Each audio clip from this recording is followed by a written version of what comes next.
selama buat apa namanya pemijahan itu gimana sih persilangan?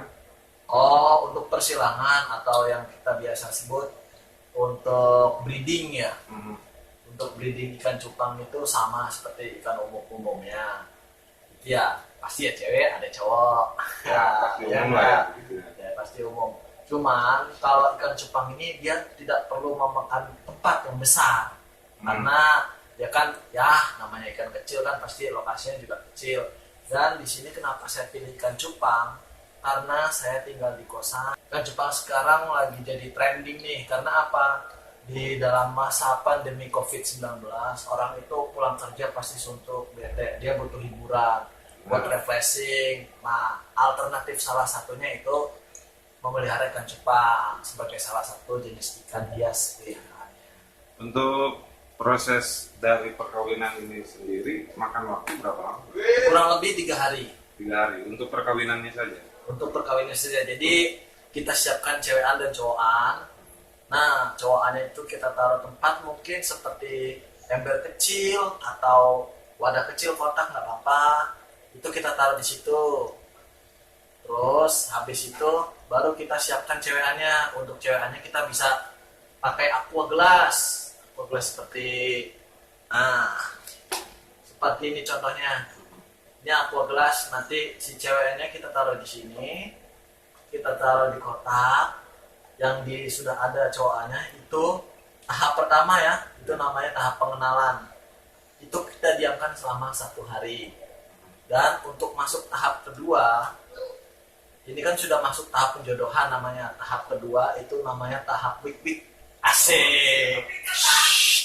Ini khusus ikan cupang aja. Nah, tahap wik-wik ini kita lepaskan secara perlahan, kita tuang.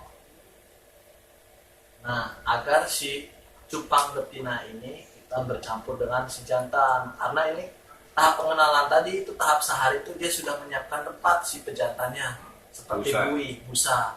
Nah, sebelum itu kita taruh plastik kotak ya, jangan lupa plastik kotak dan beberapa tanaman, contohnya tanaman air tuh aku-aku. Itu recommended lah pokoknya Itu ya. recommended dari saya lah. Ya minimal jadinya itu sekitar 60-70% kalau kita taruh aku-aku. Jangan sampai kosongan ya, kalau bisa itu recommended dari saya. Nah, di tahap yang ketiga itu kan tahap pertama namanya penjodohan, tahap kedua namanya wik-wik, itu versi saya. Dan tahap ketiga ini namanya tahap pemisahan, di mana si cupang cewek itu wajib kita pisah. Itu prosesnya setelah perkawinan loh. Setelah perkawinan Pak, itu di hari ketiga. Di hari ketiga, rata-rata di hari ketiga. Rata-rata di hari ketiga. Kalau bisa di jam-jam malam, kalau nggak bisa di jam malam, jam pagi. Karena cupang itu dia pemijahannya di waktu malam dan di subuh hari. Sekitar jam 2, jam 3 itu dia pasti akan pemijahannya. Untuk perkawinan berarti nggak terlalu begitu rumit ya. Terlalu nggak. Jadi gini nih, gue pernah punya pengalaman pemijahan selesai. Nah, dari pasca menetas sampai usia 3 hari itu jumlah anakan cupang itu bukan makin hari makin sedikit gitu. Jadi pada mati nih. Solusinya biar tidak terlalu banyak yang mati itu bagaimana? Solusinya biar aman nih. Begitu menetas dalam 1 hari, itu kan posisi yang si cewek udah diangkat nih, kan? Nah, di usia 1 hari itu solusinya aku tetap ada ya. Karena itu dia untuk menetralisir air. Ya, benar. Nah, di situ kita jangan lupa siapkan inflosa. Inflosa itu untuk pakannya sendiri. Untuk pakannya itu kita siapin nih, karena si ikan pasti nanti di usia ke 5 hari itu butuh makanan, karena cadangan yang di perutnya pasti sudah habis. Kita bisa alternatif inflosa itu, kalau recommended saya kita bisa buat dari kol, itu yang paket hemat dari versi saya, atau kita bisa juga pakai artenia, itu kita bisa beli toko ikan juga ada. Nah, itu berarti kalau posisinya di usia burayak menginjak 5 hari itu pakan udah disiapkan. Pakan udah disiapkan. Itu untuk menetralisir pengurangan kematian. Dan nih satu tips rahasia dari saya, tapi jangan dibocorin ya. Apa tuh? Ini cuma buat teman-teman yang nonton konten ini aja nih. Karena spesial si Akang yang minta, saya kasih tips rahasia agar si buraya tetap hidup. Nih, rahasianya. Saya pakai ini, baby sim. Nah, benar nih. Buat kalian bolehlah dicoba. Mereknya baby sim. Baby Apa-apa sim. lah. Nah, seperti ini contohnya. Pokoknya yang merek baby sim aja. Kalian beli. Itu untuk ukuran ikan usia. Ini nanti kalian bisa kasih pakan setelah influenza itu hanya bertahan sampai 15 hari di masa buraya. Nah, setelah 15 hari atau kita kurang lebih 2 mingguan baru kita kasih baby sim. Selanjutnya sampai usia?